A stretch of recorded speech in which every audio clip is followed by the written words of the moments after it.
Hello everyone, নতুন আরেকটা video নিয়ে চলে আসলাম। অনেক দিন ধরে কোনো ধরনের ভিডিও আপলোড করা হচ্ছিল না। আমার একটু ব্যস্ততার কারণে আসলে কোনো ভিডিওই এডিট করার টাইম পাচ্ছিলাম না। সো এই ভিডিওতে থাকবে চট্টগ্রাম জার্নির কিছু মোমেন্টস। ভিডিওটা বেশ কিছুদিন আগের। সো আমি আমার ইনলসদের সাথে টাইম কাটানোর জন্য চট্টগ্রাম চলে গিয়েছিলাম। অ্যান্ড আমরা ট্রেনেই গিয়েছিলাম, কারণ আমার কাছে ট্রেন জার্নিটা খুব বেশি ভালো লাগে। আমাদের ট্রেনটা মেবি 3টা or 4টার দিকে ছিল। সো এই যে আমাদের ট্রেন ছেড়ে গেল, অ্যান্ড 5-6 ঘন্টার মধ্যে আমরা অলরেডি চট্টগ্রামে এসে পৌঁছে যাই। অ্যান্ড এই যে ভদ্রলোক, সে আমাদের জন্য সকাল থেকে ওয়েট করছিল। যখন থেকে শুনেছে আমরা চট্টগ্রাম যাচ্ছি তখন থেকেই। দেন আমরা বাসায় চলে আসি, অ্যান্ড আপু আমাদেরকে দেখে ভীষণ ইমোশনাল হয়েছে। অনেক দিন পরে আসলে আপুর সঙ্গে আমাদের দেখা হয়েছে। অ্যান্ড আসার সাথে সাথেই আমি আপুর গাছগুলোকে দেখছিলাম। আপুর পুরো বাসা ভর্তি গাছ, মাশাল্লাহ। অ্যান্ড আপুর বারান্দা থেকে ভিউটা এত সুন্দর। দেন আমরা রাতের ডিনার শেষ করে তারপর কেক কাট করলাম। অ্যান্ড কেক এই ভদ্রলোকের ভীষণ পছন্দের। তারপরে সে তার গাড়ির কালেকশনসগুলো আমাকে দেখাচ্ছিল। অ্যান্ড তার গল্পের তো শেষ নেই। তারপরে যখন রাত অনেক 1টা-2টা বাজে, তখন আমি চলে গেলাম ছাদে, কারণ ছাদ থেকে পুরো চট্টগ্রাম শহরটাকে দেখা যায়। আপুর বাসার ছাদটা আমার ভীষণ পছন্দ। তারপরের দিন সকালবেলা ঘুম থেকে উঠি, দেখি আপু স্কুল থেকে বিভিন্ন টাইপের পিঠা নিয়ে আসে। বিভিন্ন পিঠার নাম আমি অলরেডি ভুলে গিয়েছি। আপনারা যদি কেউ খেয়ে থাকেন এই পিঠাগুলো, তাহলে কমেন্টস করে জানাবেন। এর মধ্যে এই যে ভদ্রলোকের, তার স্কুলও ছুটি হয়ে যায় অ্যান্ড সেও চলে আসে। এই ভদ্রলোকের খুব ইচ্ছা ছিল তার মামা তাকে স্কুলে আনতে যাবে, অ্যান্ড মামার সাথে সে বাসায় ফিরত ভীষণ খুশি। অ্যান্ড আসার পথে আমাদের সবার জন্য সে ওয়াফেল নিয়ে আসে। আর সে যে আমাকে এত কিউট করে মামি ডাকে, তার যে কত গল্প থাকে আমার সাথে। এরপরে ভাইয়া চলে আসে অফিস থেকে, একদম হাইওয়ের সব মজাদার মিষ্টিগুলো নিয়ে আসে। যখনই আমি চট্টগ্রামে আসি তখনই ভাইয়া এই মজার মজার মিষ্টিগুলো নিয়ে আসে। দুপুরে ছিল আপুর হাতের মজার মজার সব রান্না। অ্যান্ড আপুর হাতের প্রত্যেকটা রান্না অনেক মজার। আপুর হাতের গরুর মাংসটা বিশেষ করে আমার বরের সাথে সাথে আমারও ভীষণ পছন্দের। বিকালের টাইমটাতে চলে গেলাম ছাদে। এদিন আমরা বাসাতেই আড্ডা দিচ্ছিলাম সবাই মিলে, যেহেতু অনেক দিন পরে সবার সঙ্গে দেখা। অনেক গল্প, অনেক কথা। গল্প তো মনে হয় শেষই হচ্ছিল না। এই দিনের ওয়েদারটাও অনেক সুন্দর ছিল। অ্যান্ড ছাদ থেকে এক সাইডে পুরো সিটিটাকে দেখা যাচ্ছিল, এক সাইডে পাহাড় দেখা যাচ্ছিল। আমি পুরো সন্ধ্যা পর্যন্ত ছাদেই বসেছিলাম। ছাদের ভিউটা এক এক টাইমে আসলে এক এক রকম। অ্যান্ড এটা ছিল আমাদের চট্টগ্রামের সেকেন্ড ডে। আমরা ডিসাইড করলাম সবাই মিলে লং ড্রাইভে যাব। সবাই রেডি হয়ে আমরা বের হয়ে গেলাম। অ্যান্ড আপু ভাইয়া সবাই বলছিল যে ভাটিয়ারিতে যাবে, ওটা রাস্তাটা অনেক সুন্দর।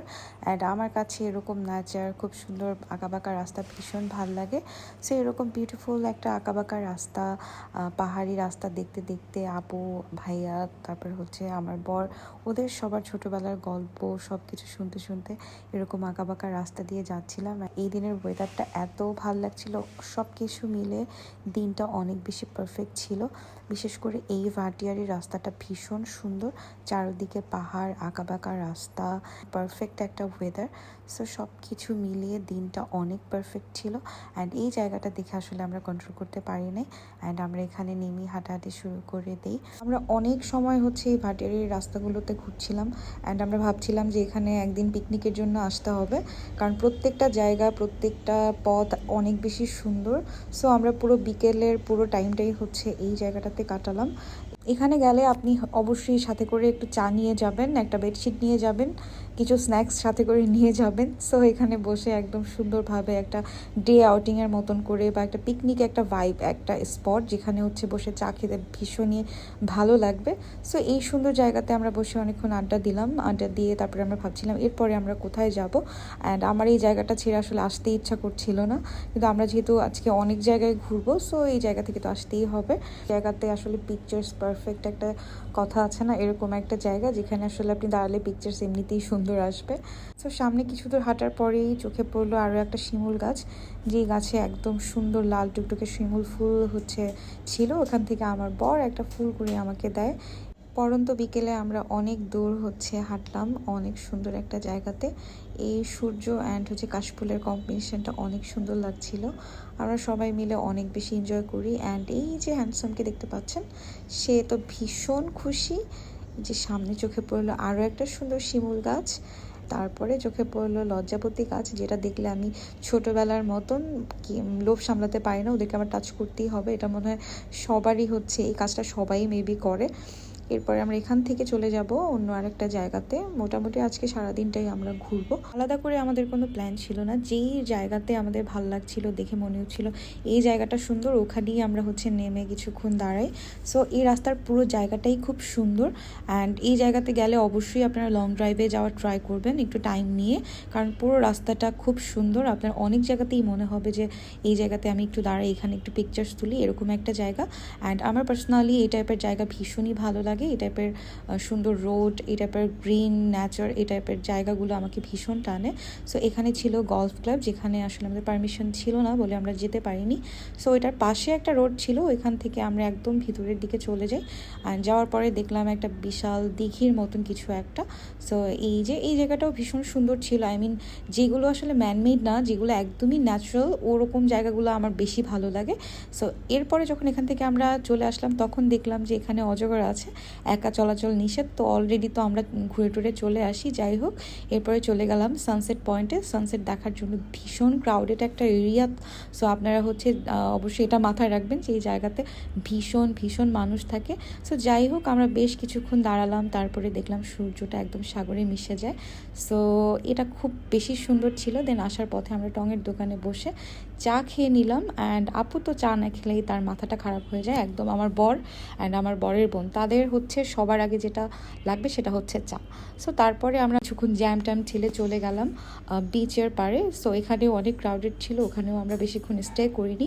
তারপরে আমরা চলে গেলাম টানেলে। অ্যান্ড এটা আমার ফার্স্ট টাইম টানেলে আসা।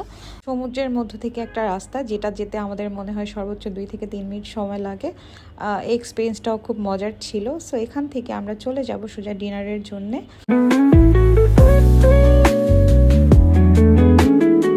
চলে আসলাম আমরা ডিনারের জন্য স্যামে। এখানে ডিনারের সাথে সাথে কিছু অ্যাক্টিভিটিসও ছিল, সেখানে চলে গেলাম আমরা। অ্যান্ড নুরাজ হচ্ছে দেখছিল ও কোন রাইডটা নিবে। অ্যান্ড এই জায়গাটা ভীষণই সুন্দর, অনেক বড় একটা এরিয়া। সো ও চুজ করার সাথে সাথে আমরাও চুজ করে ফেললাম আমরা কোন অ্যাক্টিভিটিসগুলো করব। এই যে আপু, এখানে যদি কেউ আমাকে জিজ্ঞেস করে কার স্কোর সব থেকে বেশি এসেছিল, সেটা আমার আসলে একদমই মনে নেই, বিকজ এই ভিডিওটা অনেক দিন আগে। দেন আমরা চলে গেলাম আরেকটা অ্যাক্টিভিটিস করতে। বেসিক্যালি ডান্স ফ্লোরের এই অ্যাক্টিভিটিসটা আমি কিসিং বুথে দেখেছিলাম, তখন থেকে আমার ইচ্ছা ছিল যে আমি এটা করব। সো ফাইনালি এটা আমরা হচ্ছে করে ফেললাম সবাই মিলে। অ্যান্ড এটা নিয়ে এত বেশি ফান হচ্ছিল। অ্যান্ড আশেপাশে সব মানুষজন লিটারেলি আমাদেরকে দেখছিল, সবাই আশেপাশে ভিড় হয়ে গিয়েছিল। দেন আমাদের সেই ছোট মানুষদের মতন সব ধরনের দৌড়চাপ শেষ করে আমরা চলে গেলাম ডিনারের জন্য, বিকজ আমরা সবাই ভীষণ ক্ষুধার্ত ছিলাম। সো স্যামসের খানা দানাও বেশ মজার ছিল। আমরা খাওয়া দাওয়া শেষ করে বেশ কিছুক্ষণ আমরা আড্ডা দিলাম ওখানে। সো শাহরুখ খানের গান দেখতে দেখতে সবাই মিলে আরও বেশ কিছুক্ষণ দুষ্টামি করে তারপরে অনেক গল্প আড্ডা শেষ করে তারপরে আমরা বাসায় ফিরলাম সুন্দর একটা চাঁদ দেখতে দেখতে। অ্যান্ড এরপরে এটা ছিল আমরা যেদিন ব্যাক করব সেদিন সকালের একটা ক্লিপ। সো 2টা দিন অনেক বেশি মজার ছিল। চট্টগ্রামে আমি যখনই যাই তখন অনেক বেশি ফান হয়। দেন আমরা এখন হচ্ছে আমাদের ব্যাক করার পালা। আর আমরা ব্যাক করেছিলাম ও ট্রেনে। আমি আগে বলেছি ট্রেন জার্নি আমার কাছে বেশ ভাল লাগে, বিকজ দিনের বেলাতে যখন আপনি ট্রেনে চড়বেন আশেপাশের প্রত্যেকটা ভিউ দেখতে বেশ ভাল লাগে। আর আমি আর আমার বর ভাবছিলাম যে চলো আমরা দুজন এখানে নেমে যাই, তারপরে পাহাড়ে গিয়ে ঘুরে আসি। তো এই ছিল আমার চট্টগ্রাম জার্নির কিছু মোমেন্টস। Okay, by.